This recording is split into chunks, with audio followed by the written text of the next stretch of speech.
Bismillahirrahmanirrahim. Assalamualaikum warahmatullahi wabarakatuh. Salam sang sejati. Syekh Abdul Qadir Al-Jailani, beliau mengatakan, "Wahai hamba Allah, sadarilah bahwa engkau hanya sebatas diberi harapan. Maka jauhilah segala sesuatu selain Allah Azza wa Jalla dengan qalbumu, sehingga engkau dapat dekat kepadanya. Matikanlah engkau sebelum mati. Matilah engkau dari dirimu dan makhluk. Sungguh telah diangkat berbagai hijab dari dirimu." Salah satu cara atau metode untuk mengenal Allah ialah dengan ilmu mati. Sebagaimana apa yang baginda Rasulullah SAW katakan di dalam hadisnya, "Anta mautu qabla mautu." Matikanlah dirimu sebelum kamu mati. Mati dari kemauan diri pribadi, mati daripada ego keakuan diri sendiri. Apa yang ingin kita matikan? Bicara mengenai ilmu mati ini memang sedikit agak pelik. Terlebih lagi banyak kalangan awam yang baru mendengar ilmu mati ini. Sebenarnya tidak paham itu bukan menjadi persoalan.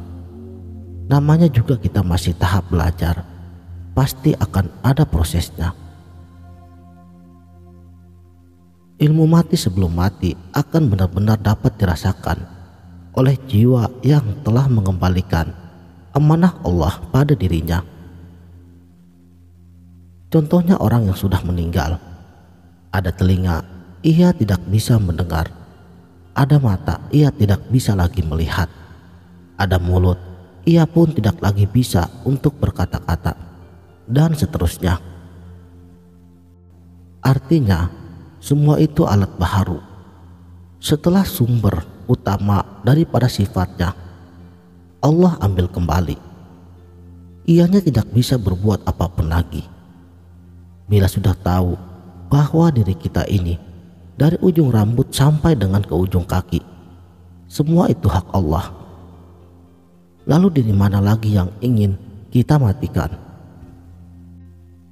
Saudaraku sang sejati, dalam kekosongan, Allah Subhanahu wa Ta'ala menciptakan alam dengan seluruh keindahannya. Segala sesuatu di dalam kehidupan kita pada mulanya adalah tiada.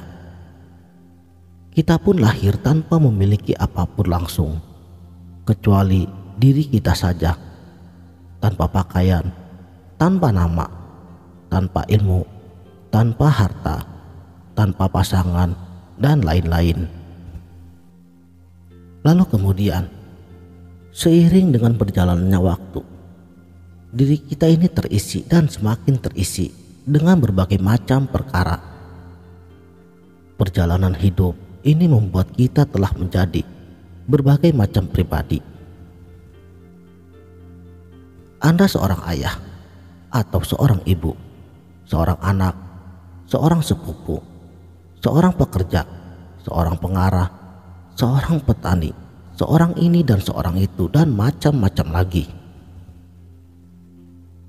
Padahal pada hakikatnya Anda bukanlah seperti yang Anda anggap sekarang ini. Anggapan-anggapan inilah yang telah memenjarakan diri Anda dan membatasi potensi Anda yang sesungguhnya. Seharusnya Anda hanya boleh menemui diri Anda yang sejati jika Anda kembali kepada kosong. Kosong inilah yang dimaksud, matikanlah dirimu sebelum kamu mati. Sebagaimana pada saat Anda datang ke alam dunia ini, jika Anda ingin kebahagiaan yang hakiki, mau tidak mau, suka ataupun tidak suka, Anda harus kembali kepada kosong. Mati dalam istilah ini disebut dengan fana dalam istilah kesufian. Anda harus mati untuk mendapatkan kehidupan yang sebenarnya. Ini adalah mati maknawi, bukan mati yang sebenarnya. Pada saat sekarang ini, Anda hidup dalam batasan persepsi, dalam keterbatasan ilmu dan kepahaman Anda. Tahukah Anda betapa siksanya hidup di dalam penjara persepsi ini?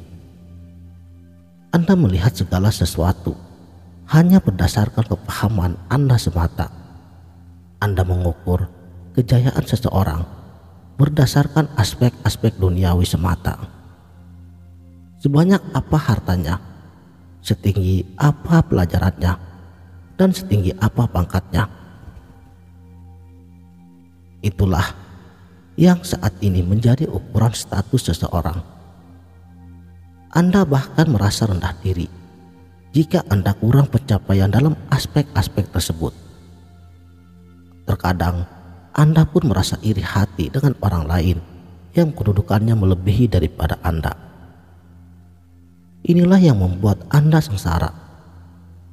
Lihatlah, persepsi kebodohan ini benar-benar akan membuat Anda tersiksa.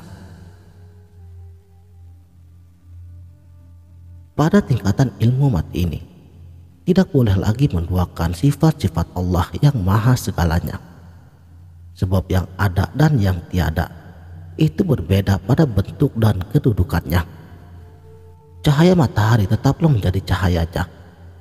Sampai kapanpun, ia tidak akan pernah menjadi matahari. Allah itu hidup, sebab ia yang memiliki sifat hayatnya. Sedangkan untuk makhluk, ia itu bersifat binasa. Bila telah paham di sini, lalu dari mana lagi yang hendak dimatikan? Inilah kosongnya kosong dalam lautan rahmat ilahi. Matikan diri daripada segala sesuatu yang bersifat makhluk. Buang segala nama yang bernama. Buang segala sifat yang bersifat. Buang segala afal yang berbuat. Buang segala zat yang berzat. Setelah segala sifat-sifat makhluk itu telah mati, maka akan nyatalah segala sifat Allah. Setelah segalanya telah dipulangkan dan dikembalikan kepada sang pemilik asalnya diri, yaitu Allah, maka Allah itulah asma bagi segala nama. Allah itulah sifat bagi segala sifat. Dan Allah itulah perbuatan bagi segala af'al. Dan Allah itulah zat yang mempunyai zat. Sekianlah, mudah-mudahan video ini dapat bermanfaat. Wabillahi taufik wal hidayah. Wassalamualaikum warahmatullahi wabarakatuh.